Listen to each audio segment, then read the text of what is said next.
This week on Hermitcraft. What is wrong with you, Joe Hills? I joined Hermitcraft 10 years ago. Welcome to the Hermitcraft recap. My name is PixelRiffs. Our writer is LoyXP. Captions on this video were provided by Liara, and the wild update is here. Happy 1.19 to those of you who are celebrating, and while the update hasn't made its way onto the Hermitcraft server quite yet, there's plenty happening without them having to deal with frogs, mud, kleptomaniac fairies, and the Wither 2.0 this time it can smell you. Luckily, even without the new content, most of the things these people did this week can nonetheless be described as wilding out. And with that out of the way, let's take a look at all the events and mishaps that occurred on the Hermitcraft server this week. Starting with VintageBeef, whose card game map art project is now onto the hermits themselves, which means the hermits themselves can come by and roll their own dang stats. I feel like I need something fancier than this. Like, I want something where it's like a roulette style and things light up. I gotta build something fancier for like the picking of the cards. Yeah.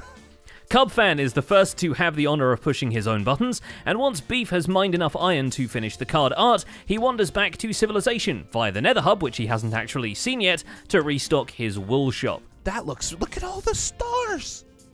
The Nether stars, that's ridiculous! But another game is rising in the wake of the looming update, something murderous, dark and chaotic that will lure in and devour every hermit it sees fit. There is no Tango video this week, sorry. We're talking, of course, about Cubfan's Total Chaos minigame. The name should tip you off to the nature of Cub's plan. It's an elaborate torture box, basically, just also with PvP enabled. Okay. I saw your video on this project, and it is the most terrifying thing I've ever seen in Minecraft. The ceiling is to be covered in pointed dripstone that at random will be detaching and falling onto the head of whoever happens to be underneath.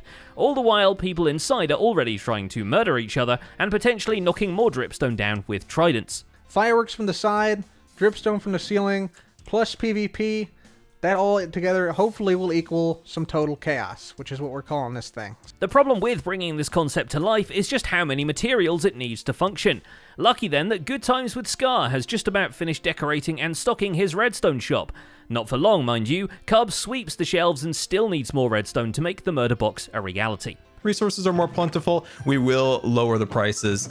I'm not lowering the price on this. These are really painful to make. That's not to mention all the honey blocks for the floor. Just the mention of the actual amount needed to fill it in made Hypnotizd reconsider his entire base and expand the bee farms threefold, complete with the honeycomb-shaped housing. And do you like jazz or what? So we can kind of get a rough estimate of what we're going to be looking at. And in fact, I wrote down a whole bunch of signs here. 10 minutes is daytime, 10 minutes is nighttime. So the bees only work during daylight hours. Bees spend 2 minutes inside the hive working after they return with their pollen. We need to scale up. Also, somewhere midway through that, the bees have unionized. Quickly, inside! Okay, I'm in. They're coming, here. Oh, they're here, quick, take your honey. Okay, I got it. Time to go, get out of here. Total Chaos does claim its first victim too. Scar shows up to check on Cub's progress and is immediately Quake 3 blasted. Guess he shouldn't have dressed as a creeper on that day. So yeah, Cub, I think we found who bought all those invisibility potions. I don't know why you would kill an innocent creeper. I saw that from a distance. I'm like, dang, man, you know, creepers have feelings, Cub. And for this week's video, Scar had a custom modeled pumpkin made, one that just applies a regular creeper model. 3 actually, 1 standing, 1 walking, and 1 blinking before the explosion. Add to that the hissing through the voice chat, and you've got a perfect creeper disguise. Bonus points if you carry a music disc on you. yes! He ran for his life through the portal. Grian doesn't fall for it either, but does join in on bothering everyone else, including Cleo, who does not take kindly to hostiles threatening her over the ocean oasis. I hate you so much! No wonder she gets startled. With every block of the floating Atlantis being hand-placed, she probably hasn't seen a mob there in weeks. And you wouldn't want to risk all that gradient-clad beauty going up in flames, especially not in the storage room. Alright, so this is the sort of thing I'm talking about. I really enjoyed setting this up and actually having an armor stand sort of thing to do, because I feel like I haven't done armor stands in such a long time. Still, they got B00 way funnier. No! Yes? Yeah. It sent me outside. That would have saved me. Oh my gosh! What? Nothing. Grian! Scare me! I knew you were here, Grian. Now, Grian being dressed as a creeper is actually kind of ironic, given that he does in fact explode real well.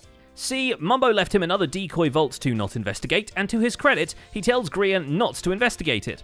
We haven't broken a block, which is the rule, right? So, if we do this, we break in, as simple as that! Unfortunately, no sign can stop him, so Grian gets in and masterfully defuses the bomb by getting blown up. Oh no, not my stuff again. Oh no, my stuff again! No, it wasn't deserved! As do most of his redstone plans blow up in his face. Trying to develop his own farms to snugly fit the floating rocks of the base, Grian ends up defeated by the kelp's utter inability to grow in a waterlogged sugarcane farm. Gonna probably stick to bamboo-powered furnaces. Bamboo would never do that to him. Even sillier redstone comes with Zedaph, who has devised the worst way to moonwalk. Because the Nether Hub has blasted a tunnel right by his cozy portal, the stacked Strider contraption had to be hidden, so Zed hides it directly under the floorboards, but also puts it on rails. The height of the monsters on monsters adds up to the tallness of the snow carpet surrounding the portal, and the redstone makes sure that you take 6 laps before dropping you off. But to the outside observer, it of course looks like you're intensely wiggling your butt cheeks to crawl in circles in a sitting position. This is not how you cha-cha slide, Zed. Butt sliding. And then we could like cuddle and like spoon. Oh, this is amazing. It's like... While you might expect it from someone of the canine persuasion, Rendog sure hasn't been dragging his butt this week. Instead, he's been busy shopping wood for gigalogs, fixing stuff around the Mushroom Island, and helping out with the Nether Hub. Then, when the time comes to set up the Gigajack's Jack-o'-lantern shop, he finds a shopping district largely bereft of roads and decides to do something about it. The first thing, of course, is tree clearing, and at this point he's committed to mostly doing that with TNT. Let's have a look. Boom, the boom booms are going. Trees are blasting, but oh no, craters are getting made. I guess we're going back to using the good old-fashioned Logolass axe, my friends. But then he takes a leaf out of BOO's book of road designs and extends the deep slate and granite thoroughfares across a large stretch of the commercial area. That's also not the only leaf he takes from B-Dubs, because naturally, he's got to buy something from the Moss shop. How do we do that? Do we just, like, chuck the brone meal onto the thing? No, okay. The shopping district, in the meantime, is absorbed into some Elden Ring environmental storytelling. Because this season, Azuma Void is basing inside a buried version of that Home Depot skeleton, it makes sense for parts of the thing to stick out here and there. The here, therefore, is the shopping district, where Azuma, how do I put it, raises a hand. Out of the ground. Held up in a tower and holding a magical crystal, this metal-as-heck build prompts X to poach some of the evil Azuma wardrobe. Now looking like a Doom Guy bone shaman, who knows what body parts Azuma will stick out next. You know, I always do things in the wrong order, right? There is no shop here yet. While Azuma has extended his arm upwards, ImpulseSV has been reaching down, and has come to the point in his Dwarven Octagon where he needs some sponges to take care of the aquifers. Although when he raids an ocean monument, he gets more sponge than he bargained for. Oh my goodness, jackpot. After the pit is cleared for TNT blasting once again, he switches to moss mining to take care of the deep slate layers, and over at the Industrial District, he puts together a new trading hall accommodation for his librarians, and moves them all in alphabetical order. The librarians might have preferred the Dewey Decimal System, but what do they know? They used to be zombies. We only lost one. Protection 4 guy. I can't find him. He's gone. With the Diamond Ore War all done and dusted, XBcrafted beards up one last time with Impulse and Cubfan, then tries to make good on his promise to distribute all his diamond blocks to the winners. Which is harder than it sounds, because both GoodTimesWith Scar and Pearlescent Moon are far too nice to just pocket a stack of diamond blocks. And in the end, he's probably going to get him back, because I'm going to buy out all of his slime and his iron. Scar suggests a shootout for them, which he wins fair and square, but Pearl, considering she runs a refuse shop, straight up refuses. This is not trash, XB. No, so I can't take that. But as the saying goes, one man's treasure is another man's trash, and to sneak them into Pearl's possession under her nose, XB dresses up the diamond blocks as trash in the dumpster part of her garbage shop. It's probably best if we don't ask what most of this stuff is, but XB has provided some convenient labels for it. Tag yourself, I'm the chicken nugget hypno lost under the couch. Clippings from Corrales' Season 7 haircut? Why have you kept these around for so long, XB? XB.